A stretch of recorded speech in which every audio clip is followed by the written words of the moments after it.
დღეს 13 წლის წინ, ზუსტად ამ დღეს, ქართულმა ხალხმა დაამარცხა ხელისუფლება, რომელიც ყველაფერს ქართულს ებრძოდა და სძულდა, დაამარცხა მარიონეტული რეჟიმი, რომელიც სხვების გეოპოლიტიკური თუ სხვა ინტერესებისთვის საქართველოს პაიკად წირავდა. ეს მოხდა 13 წლის წინ, იმიტომ რომ მაშინ ბიძინა ივანიშვილმა შეძლო, რომ თავისი მტკიცენებით აღდგომოდა იმ დიქტატურას, რომელიც დამყარებული ქონდა ნაციონალურ მოძრაობას. 13 წლის წინ ნაცობა როგორც ხელისუფლება დამარცხდა, თუმცა ნაცობა როგორც ლიბერალ-ფაშისტური იდეოლოგიის ქართული ოფისი ჯერ კიდევ დასამარცხებელი არის.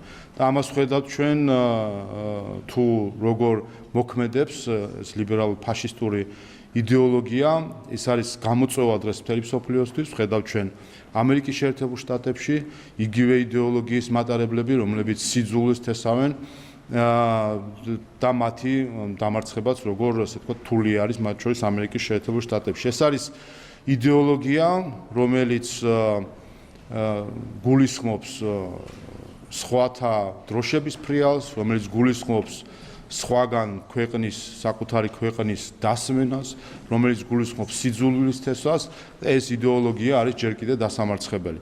მათ შორის 4 ოქტომბერს ქართველი ხალხს ექნება კიდევ ერთი შესაძლებლობა, რომ თავისი მყარი პასუხი გასცეს იდეოლოგიას, ნაცობას, როგორც იდეოლოგიას, რომელიც გულისხმობს სხვების ინტერესების, სხვა ქვეყნების თუ სხვა გარიძალების ინტერესების გატარებას. ამიტომ ჩვენი 13 წლიანი გამოცდილებაც აჩვენებს, რომ მიუხედავად იმისა, რომ ნაცობა როგორც ხელისუფლება დამარცხებულია, იდეოლოგია იკვებება გარედან და ამ იდეოლოგიას ჯერ კიდევ ჭირდება დამარცხება. აი სწორედ ეს ნაწილი მისი მხრიდან ხაზგასმული, რომ ქვეყანა 13 წლის განმავლობაში არაერთი გამყოლების და არაერთი ბრძოლის წინაშე არის და ახლაც ამ პროცესს გადის და უსოცხას რატომ არ მნიშვნელოვანი ამორჩევლიც მიდის და საკუთარი აზრები გააკეთოს. ის რაზეც საუბრობს ბიძინა ივანიშვილი, რომ ქვეყანას ებრძვიან გარედან, შიგნიდან და ეს ყველაფერი არის მიმართული დამოუკიდებლობის მიმართ. რა სიტყვით თქვენ უფრო მეტ ამ ნაწილში? ჩვენ ხედავთ, რომ დღემდე ეს ჯერ კიდევ 13 წლის წინ და დღეს საზოგადოებამ უკვე იცის, მაშინ როდესაც ქართველმა ხალხმა ჩამოაცილა ხელისუფლებას ნაცმოძრაობის მარიონეტული რეჟიმი, მაშინ როგორ გადაეფარა მას მისი გარე მფარველები სააკაშვილის რეჟიმს, რომ არ აღსრულებულიყო მართლმსაჯულება. ჩვენ დღეს ხედავთ, როგორი ზეწოლა არის და თქვენ წარმოდგენების წარმოდგენა ადვილია, თუ რამხელა ზეწოლა იყო თავის დროზე, რომ მართლმსაჯულება არ აღსრულებულიყო და მიზანი მხოლოდ ერთი არის, რომ შეენარჩუნებინათ ნაკვერჩხალივით ეს სიძულვილის პარტია და სიძულვილის იდეოლოგიები საქართველოში, რომ როგორც ნელი მოქმედების ნაღმი ყოლოდაც და საჭიროების შემთხვევაში გაეაქტიურებინა და ხედავდით ჩვენ ამ გაეაქტიურებას სხვადასხვა დროს ბოლო 13 წლის განმავლობაში და მათ შორის ხედავთ დღესაც ვაკვირდებით, რომ სრულად გარედან მართული დაჯგუფება არის, რომელიც შენარჩუნებული ყავთ იმისთვის, რომ ვინაიდან ვერ მართავენ ხელისუფლებას, მართონ ოპოზიცია და ესეთი მსგავსი დისკომფორტის და არეულობების შექმნის ცდილობებით აიძულონ ხელისუფლება, დაიყოლიონ საკუთარი ინტერესების გატარებაში. ეს არის მუდმივი ჭიდილი და ჩვენ თავარია ერთი რამე გაიაზროს ქართულმა ხალხმა და ვფიქრობ ბოლო 4 წლის განმავლობაში განსაკუთრებით რაც რუსეთ-უკრაინის ომი დაიწყო, ეს ყველამ დაინახა. ჩვენ ვფიქრობ, რომ ის ქართულმა საზოგადოებამ უკვე დიდი ხანია მოიხსნა ვარდისფერი სათვალეები, რომლითაც უყურებდა სამყაროს და მათ შორის უყურებდა ევროპას და ყველამ დაინახა, რომ ევროკავშირი როგორც ასეთი არ არის რაღაც წმინდანების თავყრილობა, რომელიც სხვათა ინტერესებით მოქმედებს. ყველა ძალიან მშრალი, ძალიან პრაგმატული, გააზრებული საკუთარ ინტერესებს ატარებს. და ჩვენ დავინახეთ უკრაინა-რუსეთის ომის დროს, როდესაც შევხედეთ, რომ არავის ევროკავშირში, არავის ბრიუსელში ჩვენი ინტერესები არ ადარდებდა. ყველამ გაგვწირა მაშინ ჩვენ რუსეთთან ესკალაციისთვის, გაგვწირა ყველამ, მათ შორის გაგვწირა მათი NGO-ების და ნაცმოძრაობის ხელით, როდესაც გვიბიძგებდნენ რუსეთთან ესკალაციაზე და მაშინ დაინახა ქართულმა ხალხმა, რომ ეს წარმოდგენა, რომ თითქოს წესებზე დაფუძნებული საერთაშორისო წესრიგი არის ღირებულება, რომელსაც ყველა ეტრფის, სინამდვილეში ეს არის კონსტრუქცია, რომელსაც პატარა ქვეყნებს აჯერებენ, რომ თითქოს სამყარო წესებზე დგას და სინამდვილეში ეს არის ცივი გათვლის და საკუთარი ინტერესების გატარების იგივე პოლიტიკა, რომელიც მეორე მსოფლიო ომამდე არსებობდა. სინამდვილეში ამას ხედავთ ჩვენ ყოველდღიურად, მათ შორის საქართველოს მაგალითზე ხედავთ, როგორ უხეშად არღვევენ საერთაშორისო წესებს, ვენის კონვენციას, საერთაშორისო ხელშეკრულებებს ევროკავშირის წევრი ქვეყნები საქართველოს მიმართ. ამიტომ ეს არის მთავარი გაკვეთილი, რაც ქართულმა ხალხმა მიიღო ამ 13 წლის განმავლობაში, რომ როდესაც თუ კი გინდა იყო დამოუკიდებელი და სუვერენული, ამისთვის უნდა იყო მზად, რომ გაუძლო მზეწოლებს, რომელიც მოდის. დამოუკიდებლობა და თავისუფლება არც საბჭოთა კავშირის უჩუქებია ჩვენთვის, მოვიპოვეთ და არც სხვა მიმართულებიდან არავინ გვაჩუქებს ამას. ყველას ენდომება ყოველთვის და ამას ვხედავ ჩვენ დღესაც, რომ არის სურვილი, რომ მოგძიძგნონ ჩვენი სუვერენიტეტის ნაწილი და ჩვენი მთავარი ამოცანა არის, რომ არ დავთმოთ ჩვენი სუვერენიტეტი და დამოუკიდებლობა. საქართველოს პარალელურად საუბრობს მშვიდობის ფასზე, შეიძლება ამ თემაზე აქციასთან დაკავშირებით ოპოზიცია, რომელიც საუბრობს, რომ მშვიდობიანი უნდა იყოს ეს აქცია, პარალელურად ამ დღების განმავლობაში ვნახეთ რეალურ მიზნებზეც მათი მხრიდან საუბარი იყო, რომ უბნები უნდა გავარღვიოთ, ეს იქნება დამხობა, მათ შორის ირაკლი ნადირაძემ თითქოს გედედეს გეგმაც გაასაჯაროა. აი, რასთან გვაქვს საქმე და რა იქნება თქვენი პასუხი? არჩევნებამდე საკმაოდ მცირედ ფიქრობ, რომ ყველაფერი დღეს უკვე ცხადია, ჩვენ ნახეთ, რომ არის საჯაროდ გაცხადებული, რომ იგეგმება ძალადობა ნაცმოძრაობის მხრიდან. 4 ოქტომბერს გეგმავენ ისინი უკვე ცხადია, რომ გეგმავენ ძალადობას და ჩვენ ნახეთ, რომ ევროკომისიის პრესპიკერმა სოლიდარობა გაუმოუცხადა ნაცმოძრაობის მიერ დაგეგმილ ძალადობას. ეს არის, რა თქმა უნდა, გამოუგნებელი სკანდალი, როდესაც საჯაროდ, არ ვიცი მე წამოწდენა იყო თუ რა იყო, მაგრამ საჯაროდ ევროკომისიის პრესპიკერმა გაიზიარა პასუხისმგებლობა ნაცმოძრაობის მიერ დაანონსებული ძალადობის მიმართ. ამიტომ კიდევ ერთხელ გავიმეორებ და ეს ყველამ უნდა კარგად გაიაზროს შინ და გარეთ.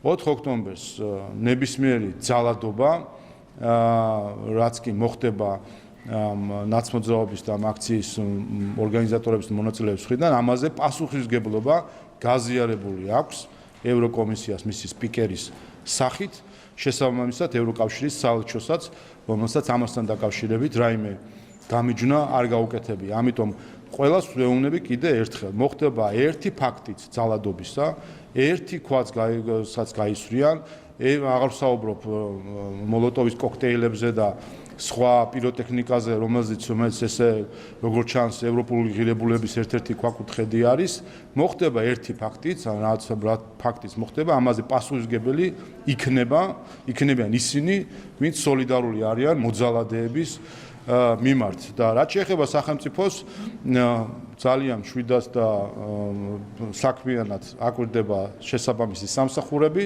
რაც ხდება, ყველაფერზე არის ინფორმაცია, მათ შორის ნახეთ თქვენ სხვადასხვა სქემები, როგორ იყენებენ მათ შორის საგანმანათლებლო დაწესებულებებს იმისთვის, რომ შიდა ტერორისტები მოამზადონ, ყველაფერი ეს არის დაკვირვების ქვეშ, ყველა ინფორმაციები არის ცნობილი, ყველა ეს კავშირები არის ცნობილი, როგორც კი იქნება ძალადობის ფაქტი, როგორც კი იქნება შესაბამისი სისხლის სამართლის პასუხისმგებლობისთვის საკმარისი წინაპირობები, რა თქმა უნდა, სახელმწიფო იმოქმედებს. კიდევ ერთხელ, არავის და მათ შორის არც ბრიუსელის რომელიმე ბიუროკრატს ჩვენ საქართველოს 90-იან წლებში არ დავაბრუნებინეთ. თუ კი ასე ზედაპირულად და გულცივად უყურებენ ქვეყანას და გონიათ რომ შეუძლიათ საკუთარი პოლიტიკური ინტრიგებისთვის გამოიყენონ საქართველოს, ამაში ძალიან მწარი ცდება ნებისმიერი ადამიანი ნებისმიერ თანამდებობაზე ნებისმიერ ქვეყანაში. პირველი ნადირაძეზე კითხავთ, შინაგანსაკუთრების სამინისტროს გეგმას ავრცელებენ ისინი, რასაც წილად მიხალე ამადობას ხო, რომ ეს გეგმა არის ძველი შაიშმელაშვილის ძველი გეგმა, რომელიც დააუარეს თავის დროზე და ახლა ფეიქ ინფორმაციებს ავრცელებენ სოციალურ ქსელშიო. არ არის ეს რეალური გეგმა, როგორ აფასებს ზოგადად ამას და რაზე მიუთითებს მათი მხრიდან? ნუ საერთო ჯამში აჩვენებს მათ განწილულ მდგომარეობას. ნახე მეც და სასაცილოა ხო იმასაც კი არ დააკვირდნენ რომ დიდი ხანია უკვე საქართველოს პარლამენტის შემოსასვლელი ჭიშკრები სხვანაირად გამოიყურება მათ შორის დამატებითი გამაგრებაც აქვს სწორედ იმიტომ რომ შიდა ტერორისტები ყავს რომელიც გარედან იკვებებიან ასე რომ ეს ამან გაყიდა საბოლოო ჯამში რომ ეს არის შაიშმელაშვილის მიერ რაღაც მიწოდებული რაღაც ფურცლები და ეს აჩვენებს ერთ რამეს პირველი რომ რაც შეეხება ბატონ შაიშმელაშვილს პირველი რომ ის როდესაც ადამიანი რომელიც სამხრეების ქვეშ იყო გარბის ქვეყნიდან და გარედან ცდილობს ქვეყანაში 90-იან წლების დატრიალებას და ძალადობის წაქეზებას ეს არის უმაღლესი ხარისხი ქვეყნის ღალატისა.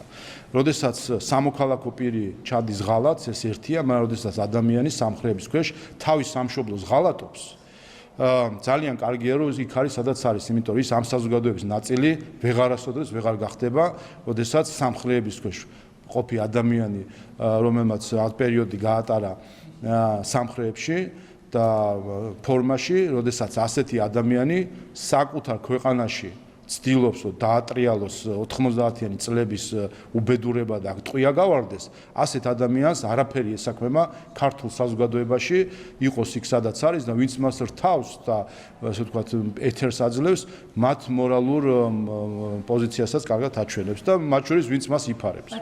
ქრონიკის ექსკლუზივი დავაზარკეთ ოფისის თანამშრომლებს ყოფილ თანამშრომლებს უпростоრად 29 სექტემბერს ჩაირიცხათ თანხა დანიშნულებაში ამ თანხის ეწერა საპენსიო თანხა ისევე როგორც ამ სქემის ახალმონაწილე უნივერსიტეტებს და შეხვედრებს ეს თანხაც ჩარიცხულია ბანკოკიდან აი თქვენ ამ თემაზე აქამდე არაერთხელ ვისაუბრეთ მაგრამ ამ შემთხვევაში ამ ახალ ჩარიცხვასთან დაკავშირებით რას გეუბნებათ?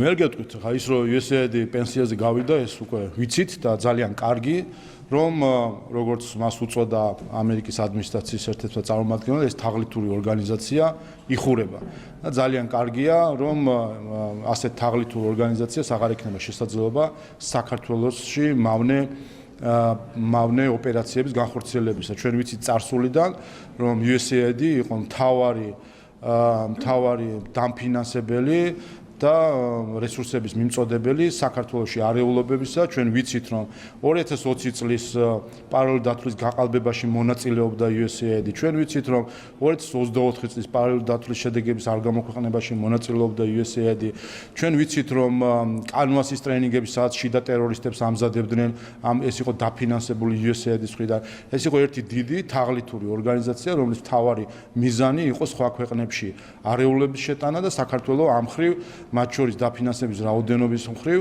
იყო გამორჩეული და სწორედ ამისი შედეგი იყო საქართველოში სხვადასხვა დროს სხვადასხვა არეულობები ასე რომ რა თქმა უნდა ყველა ამგვარი ორგანიზაცია რომლის მიზანიც არის სხვა ქვეყნებში არეულობის შეტანა და მისი როგორც პრეზიდენტმა ტრამპმა თავის პირველივე განკარგულებაში აღნიშნა ქვეყნებისთვის ძირის გამოთხრა და საზოგადოებებისში დაპირისპირების შეტანა ესეთი ორგანიზაციები იხურება ასე რომ არ ვიცი პენსია ღმერთმა შეარგოს ყველას თუ კი ეს პენსიის სახით არის მაგრამ ესეც კარგია რომ როგორც იქნა ორგანიზაცია რომელიც საქართველოში წლების განმავლობაში არეულობის მთავარი დამფინანსებელი იყო იკეტება ასე რომ ვინც პენსიას იღებს უსურვებ რომ თავის პენსია მშვიდად მოიხარო მშვიდ საქართველოში რომელიც მათ ვერ არიეს ვერ არიეს და ქართულ მოცემას შეძლო რომ შეენაჩუნება სიმშვიდე, თორემ აქ თუ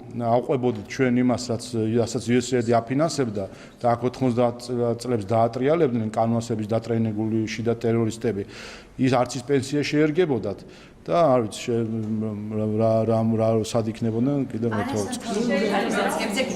მოდი აქეთ გადმოვიდეთ. აი, ერთი და გადმოვიდივარ აქ. და ისინი არ აპირებენ არჩევნებზე მისვლას, არც დაგეგმებას, არც მონაწილეობის მიღებას, როგორც მოქალაქეები. მხოლოდ ლევან ნატროშვილი ამბობს, რომ ამირებს დააკვირდეს არჩევნებს, მივიდეს უბრალოდ ნახოს როგორ ხდება, რამე ხომ არ შეიცვალა. აი რა რჩება მაშინ მათ მიზნად? თუ ადრე გვახსოვს უფრო მოუწოდებდნენ არჩევნებს, მისულიყნენ საარჩევნო გუნდზე. აფე, ეს არის შვენიერი მტკიცებულება. ეს არის შვენიერი მტკიცებულება, არასამთავრობო ორგანიზაციებს უთქვამთ, რომ არ მივალთ არჩევნებს მონაწილეობას, არ მივიღებთო მილიონერებს. ეს არის შვენიერი მტკიცებულება. თუ სინამდვილეში რაში იხარჯებოდა ფული, იმ რასაც ეძახდნენ დემოკრატიის გაძლიერებას, სინამდვილეში აი აჩვენა მათმა დამოკიდებულებამ დემოკრატიული პროცესების დარჩენების მიმართ, რომ ეს არიან ჩვეულებრივად ჯგუფები, რომლის ამოცანა არის ძალაუფლების მოპოვება და ამ შემთხვევაში მათი დანიშნულება იყო მათი დამფინანსებლებისთვის საქართველოში ძალაუფლების ბერკეტების მიცემა.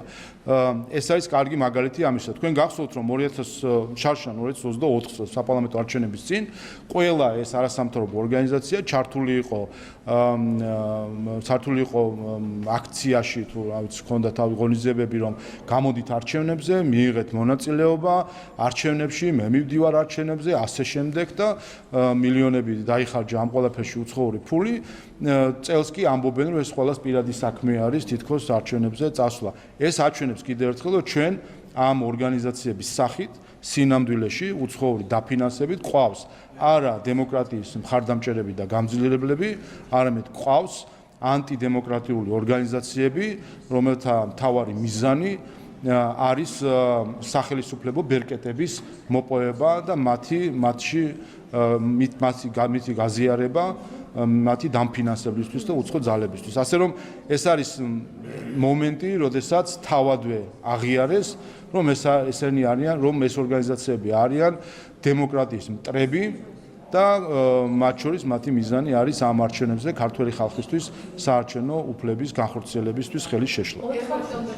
და ეს ყველაფერი ჩვენ დავიმახსოვროთ და ყველა საბოლოო ჯამში, როდესაც გვექნება შესაძლებლობა სხვადასხვა საელჩო რო დაიწყებს შემდეგ საუბარს დაფინანსებაზე და წუწუნს, სხვადასხვა დონორი ორგანიზაცია ამობეჭდეთ, ააფარეთ ყველა სახეზე, რომ მათ მიერ დაფინანსებული ორგანიზაციები დემოკრატიის მტრები არიან საქართველოში და არ აღიარებენ დემოკრატიულ ინსტრუმენტებს, არამედ სწორედ სურთ დემოკრატიის გვერდისავლის ძალაუფლების მოპოვება. ამბობს, რომ სახელმწიფო შეერაგების პიკეტირებას მოაწყობენ ჩაშლიან არჩევნებს ამ მიმართულებებით შევანაცვლოთ კიდევ ერთხელ საარჩევნო უფლების განხორციელებაში ხელის შესვლა არის სისხლის სამართლის დანაშაული. საჯარო დაწესებულებების პიკეტირება არის სისხლის სამართლის დანაშაული. ძალადობა არის სისხლის სამართლის დანაშაული. მოლოტოვის კოქტეილის როლა არის ტერორიზმი, შიდა ტერორიზმი. პოლიციაზე თავდასხმა არის სისხლის სამართლის დანაშაული. ეს არის ყველაფერი დაანონსებული სისხლის სამართლის დანაშაულები, ნაცმოძრაობა 4 ოქტომბერს აორგანიზებს და აანონსებს სისხლის სამართლის სხვადასხვა სისხლის სამართლის დანაშაულის ჩადენას და არის სირცხვილი, რომ დაანონსებულ სისხლის სამართლის დანაშაულის ჩადენას სოლიდარობას უცხადებს ევროკომისია მისი პრესპიკერის სახით. ამიტომ ჩვენ ამას უნდა შევხედოთ როგორც ერთიან გეგმას საქართველოს 90-იან წლებში დაბრუნებისა. ამიტომ უნდა გვახსოვდეს რომ ერთი რამ რომ საქართველოს მისი სახელმწიფო ინსტიტუტები დიდი ხანია უკვე გაცდნენ 90-იან წლების მდგომარეობას, რა თქმა უნდა არავინ არ მისცემს არავის შესაძლებლობას რომ ჩაედინოს სისხლის სამართლის დანაშაული და დარჩეს დაუსჯელი. მაგრამ აქვე კიდე ერთხელ ყველა ხმამაღლა მოლაპარაკე დიპლომატის და სოციქსელების დიპლომატის გასაგონად და დონორების თუ უცხო პოლიტიკოსების გასაგონად ვიტყვი. ყოველდღიურად ნაცმოძრაობა და მასთან გაერთიანებული NGO-ები აანონსებენ სისხლის სამართლის დანაშაულების ჩადენას. ან ისინი გაიხმობენ მათ NGO-ებს და აუხსნიან, რომ რას ნიშნავს სამართლებრივ ჩარჩოებში ყოფნა და ნაცმოძრაობას და სხვებს, ვინც ახლა გეგმავს სისხლის სამართლის დანაშაულების ჩადენას, ან როდესაც ეს საქმე დადგება ფაქტის წინაშე იქნება ჩაიდენენ სისხლის სამართლის დანაშაულს და სახელმწიფოს ექნება რეაგირება, მერე ნუღა იქნება ნიანგის ცრემლები მათი მხრიდან, ვინაიდან დღეს სწორედ ევროკომისიის პრეს-სპიკერის მიერ ნაცმოძრაობისთვის გამოცხადებული სოლიდარობით არის წაქეზებული სისხლის სამართლის დანაშაულის ჩადენა შესაბამისად. იქნება დანაშაული, იქნება პასუხი ამაზე და შემდეგ ნიანგის ცრემლები არ დავინახოთ ზოგიერთი ელჩის თუ უცხოელი პოლიტიკოსის მხრიდან.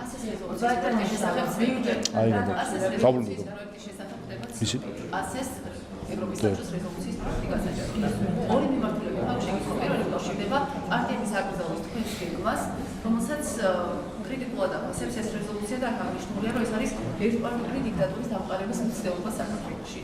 ეს ერთი ნაწილი და მეორე. აქ არის მოწოდება წერილ სახელმწიფოების მისამართით, რომ მოამზადოს სახელმწიფოთა შორისი განაცხადი და ამ განაცხადით მიმართონ სტრასბურგის ევროსასამართლოს იმისთვის, რომ შესაძლებელი გახდეს, რომ საქართველოს შეასრულოს ყველა ის ვალდებულება, რაც ევროპის საბჭოს წევრობა, რასაც გვაკისრებს ჩვენ. საუბარი ევროსასამართლოსთვის მიმართვაზე, ჩინურს და ქართული ოსების წინააღმდეგ გასაგებად ვიტყვით და ასევე ერთპარტიული დიქტატურის საფრთხეც. ავჩი, რაც შეეხება ნაციონალურ მოძრაობასთან დაკავშირებით საკონსტიტუციო საარჩევნებს, აბა რა უნდათ? რა არის? ევროპა არის, რომ წამების ადამიანების მწამებელს უწოდო პოლიტიკოსი? შეგახსენებთ, რომ ეს ის პასე არის, რომელსაც რეზოლუცია მიიღო და მიხეილ სააკაშვილს უწოდა პოლიტპატიმარი.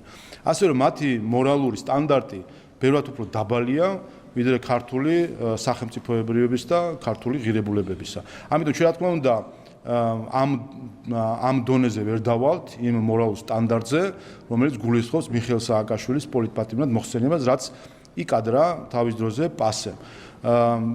და მიზეზი მარტივი არის.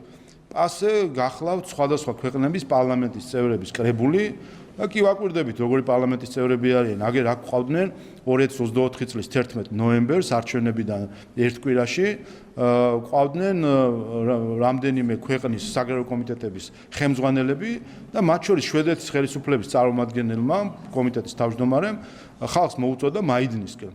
ანუ ხოცვაჟლეტისკენ მოუწოდებდა ხალხს.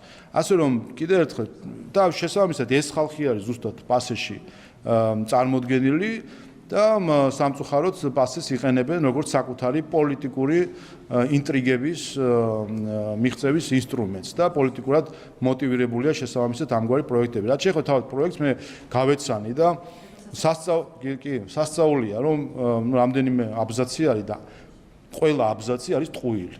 ან ხო ამასაც ხო მოხერხება უნდა. იქ ყველა აბზაცი შეგვიძლია გავიაროთ აბზაც, ყველა აბზაცი არათუ მანიპულაცია, დეზინფორმაცია, ჩვეულები ტყუილი არის, ასე ვთქვათ, რომელსაც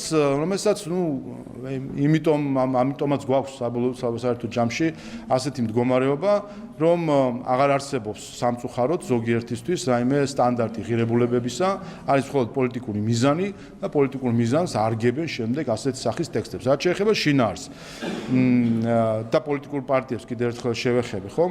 აგერ მოლდოვაში არჩევნებამდე 2 დღით ადრე მოხსნეს 2 პარტია. რამე გაგიგიათ კრიტიკული შენიშვნა ამასთან დაკავშირებით. მათ შორის მანამდე მოლდოვაში გაუქმებულია მოლდოვა რა მნიშვნელობა პრორუსულია თუ პროამერიკული რა მნიშვნელობა აქვს, მაგრამ საქმე იმაში არის, რომ კანონის ჩარჩოების მიღმა არის თუ არ არის, არ ღვევს თუ არა კონსტიტუციას თუ არ ღვევს. ამაზე ხო საუბარი.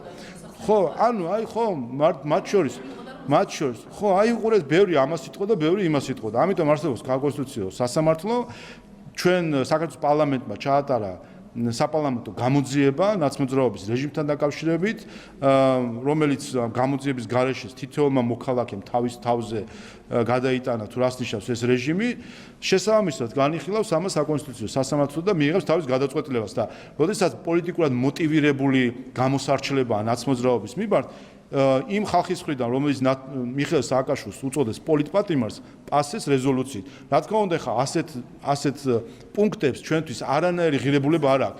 ის, ვინც მიხეილ სააკაშვილს უწოდებს პოლიტიკურ პატიმარს, მათი აზრით საქართველოსთვის აქვს ნული ფასი. რაც შეეხება საბჭომ წევრმა ქვეყნებმა საერთო განაცხადით ოღონდ მიმართო საქმე ხო იმაში არის სტრასბურგის სასამართლოს რაც შეეხება ვინც კი მიმართა ყველა დამარცხდა საქართველოსთან მათ შორის აი ეს ხალხი მიხეილ სააკაშვილს რომ ესარჩლებოდნენ გახსოვთ თქვენ ევროკავშირის ელჩები რომლებიც ცრუ ნარატივის დემარშით მივიდნენ იუსტიციის მინისტრთან და ითხოვდნენ მიხეილ სააკაშვილის გაყვანას ქვეყნის გარეთ და რეალურად მის გათავისუფლებას. ხო დამარცხდნენ რამდენიმე კვირაში საქართველოსთან და ამხილა სტრასბურგმა რომ ეს ელჩები ცრუ ნარატივით და ყალბი ნარატივით ითხოვდნენ მიხეილ სააკაშვილის ქვეყნიდან გაყვანას. გვარამიას საქმე, მელიას საქმე რომელი ერთი ჩამოთავს სააკაშვილის საქმე, რუსთავიორის საქმე, ყველა საქმე არ ყოფილა. არ ვიცი, უყურეთ, ყველამ თავის უნდა პრეცედენტული იყოს, უნდა უპრეცედენტო იყოს საქმე ამაში ხო არის. საქმე იმაშია, რომ ყველა ვინც საქართველოს სახელმწიფოს დაეჯახა საერთაშორისო სასამართლოში, ყველა დამარცხდა, მათ შორის არბიტრაჟებში. არ ვიცი, მე ანუ ხალხი ეს დოკუმენტი შედგენილია იმ ხალხის მიერ, რომელიც მიხეილ სააკაშვილს უწოდეს პოლიტპატიმარს. წერტილი მორჩა ხა ამაზე არა რა თქმა უნდა იმ ხალხის მხრიდან რომელიც მიხეილ სააკაშვილს ეძახის პოლიტპატიმარს ეს არის მათი რეპუტაციის დაზიანება უპირველეს ყოვლისა. ხალხი რომელიც ეს ხალხი უკვე ბევრჯერ დამარცხდა საქართველოსთან საერთაშორისო სასამართლოში ეს ხალხი დამარცხებული ეს ხალხი რაც უნდათ ის განაგდო მათი გადაწყვეტილება არც კი ვიცი ეს რა ინსტრუმენტია ეს არის ჯამში მაგრამ რაც უნდათ ის გააკეთოს საქმე იმაში არის რომ არ გვადარდებს იმიტომ რომ ვინც კი საქართველოს დაუდგა სასამართლოში ყველა დამარცხდა ეს ხალხი ბევრჯერ დამარცხდნენ საქართველოსთან მათ შორის სტრასბურგის სასამართლოში დამარცხდნენ გვარამიას საქმეზე აი ჟურნალისტის სინდისად რო გამოგვიცხადეს დამარცხდნენ გვარამიის საქმეზე, მელიას საქმეზე, სააკაშვილის საქმეზე, ყველა საქმეზე ეს ხალხი უკვე დამარცხებულია. ამიტომ ამ თაღალდებს, რა თქმა უნდა, არანაირი დატვირთვა ქართული ხალხისთვის არ აქვს. ის ხალხი, რომელიც მიხეილ სააკაშვილს მოიხსენებს პოლიტპატიმარს, მათი მორალური სტანდარტი არის იმდენად დაბლა, რომ საქართველოს რა თქმა უნდა ამას სერიოზულად ვერ მიიღებს.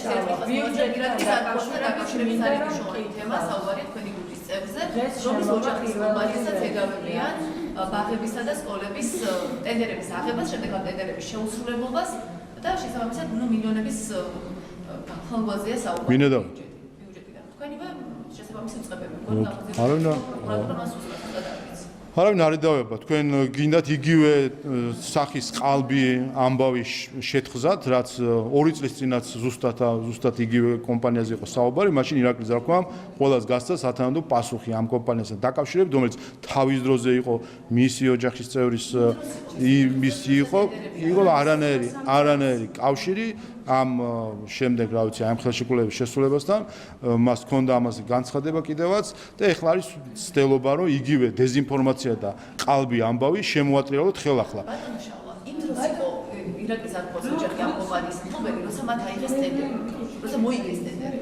მაშინ იყო პრობლემა არ ვიცი ხა როდის რა იყო, მაგრამ პრობლემა არა უყურეთ გააჩუქეს ამ უსასრულოდ გაასვისეს. ეს აიჩუქა. უყურეთ კიდე ერთხელ 2 წლის წინ იგივე მცდელობა იყო ამ ყალბი ამბით რეპუტაციის შელახვისა ამაზე პასუხი გასცა ირაკლი ზარქვამ მათ შორის პარლამენტის დარბაზიდან და ვერავინ ვერ შეედავა მას ამ განცხადებაში. ახლა კიდევ არის მცდელობა რომ ეს ყალბი ამბავი ხელახლა შეეცვალათ.